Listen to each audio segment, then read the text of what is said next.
बढ़ते हुए बड़ी खबर आपको डीडवाना से बता दें, किराने की दुकान पर कक्षा 10वीं की कॉपियां जांचने का वीडियो वायरल हो रहा है। शिक्षक पर अपने पिता से कॉपी चेक कराने का आरोप है। वीडियो सामने आने के बाद से एक्शन में माध्यमिक शिक्षा बोर्ड, जिला शिक्षा अधिकारी को जांच की जिम्मेदारी दी गई है। डीईओ ने टोटलिंग का केस बनाया है और शिक्षक की राइटिंग भी मिलाई गई है।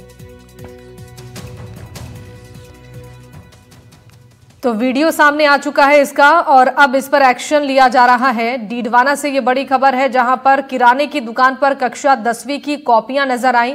कॉपी चेक करने का ये वीडियो वायरल हुआ है। आप इन तस्वीरों में देख पा रहे होंगे। शिक्षक पर अपने पिता से कॉपी चेक कराने का आरोप है और वीडियो सामने आने के बाद एक्शन में माध्यमिक शिक्षा बोर्ड, जिला शिक्षा अधिकारी को जांच की जिम्मेदारी दी गई है। डीईओ ने टोटलिंग का केस बनाया है और शिक्षक की राइटिंग भी मिलाई गई है।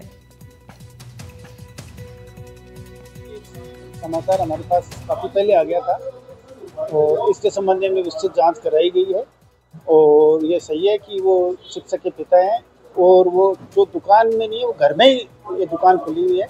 वहाँ पर उनके फादर ने केजिंग की है, सिर्फ केजिंग, टोटलिंग ऊपर की है। कॉपी जांचने वाला कुछ शिक्षक ने जांची है, इसकी हमने जांच रिपोर्ट बना के भेज दी है। तो अब इस पूरे मामले को लेकर जांच पड़ताल की जा रही है। जो वीडियो सामने आया है, उस वीडियो के आधार पर अब आगे की कार्रवाई की जा रही है। इस पर ज्यादा जानकारी देने के लिए हमारे साथ संवाददाता जहीर अब्बास उस्मानी जुड़ गए हैं डीडवाना से लाइव। जहीर, आपसे जानना चाहेंगे, देखिए एक बड़ी लापरवाही शिक्षक की तरफ से की गई है। 10वीं कक्षा की जो परीक्षा परिणाम है उसको लेकर जो कॉपी चेक कराई जा रही है अपने पिता से, किराने की दुकान पर शिक्षक की ओर से पेपर ये चेक कराया जा रहा है। वीडियो भी सामने आ चुका है इसका, क्या अब इस पर एक्शन लिया गया है? जी देखिए शिवानी, मैं आपको बता दूं, इस पर एक्शन की जहां तक बात है तो माध्यमिक शिक्षा बोर्ड इस मामले को लेकर के गंभीर हो चुका है और उन्होंने शिक्षा विभाग को ये निर्देश दिए थे कि इस पूरी मामले की जांच की जाए और जांच रिपोर्ट जो है वो माध्यमिक शिक्षा बोर्ड को दी जाए। इस पर जिला शिक्षा अधिकारी सुरेंद्र सिंह शेखावत द्वारा जांच की गई है और रिपोर्ट जो है वो माध्यमिक शिक्षा बोर्ड को भेज दी गई है।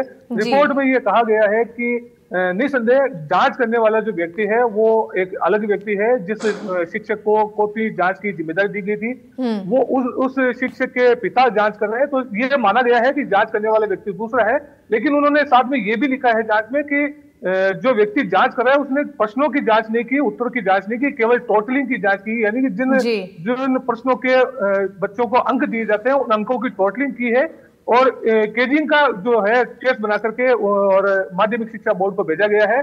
साथ ही जो शिक्षक है जिसको जिम्मेदारी दी गई थी उसकी राइटिंग की भी जांच की गई है और ये रिपोर्ट बनाकर माध्यमिक शिक्षा बोर्ड को भेज दी गई है। अब देखना होगा माध्यमिक शिक्षा बोर्ड इस पर क्या कार्रवाई करता है।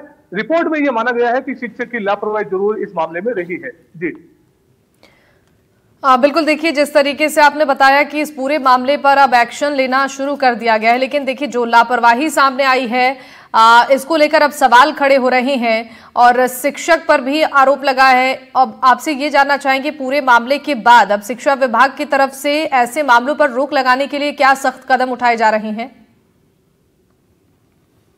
देखिए शिक्षा विभाग की तरफ से कॉपी जांच के स्पष्ट नियम है जिसके अनुसार कॉपियों को जिन शिक्षकों को जांच के लिए दिया जाता है केवल वे ही जांच कर सकते हैं। उनका परिवार का भी कोई व्यक्ति नहीं कर सकता, ना ही कोई उनके विभाग का कोई व्यक्ति जांच कर सकता है। शिक्षक को जिम्मेदारी तय दी जाती है और तय समय अवधि में उन्हें अपनी जांच पूरी करके कॉपियों को जो निर्धारित कार्यालय है या शिक्षा बोर्ड का कार्यालय है वहां वापस जमा कराना होता है। इसकी एक निर्धारित प्रक्रिया है, लेकिन चूंकि ये मामला एक बेहद लापरवाही से जुड़ा है, शिक्षक ने लापरवाही की है, शिक्षा विभाग ने इसको माना है और इस तरह के जो मामले आ रहे हैं इस पर लेकर के अब माध्यमिक शिक्षा बोर्ड गंभीर हुआ है। जाहिर सी बात है इस पर आगे रिपोर्ट के बाद अब कार्रवाई की जाएगी। जी शिवानी। बिल्कुल, बहुत बहुत शुक्रिया जहीर आपका तमाम जानकारियों के लिए।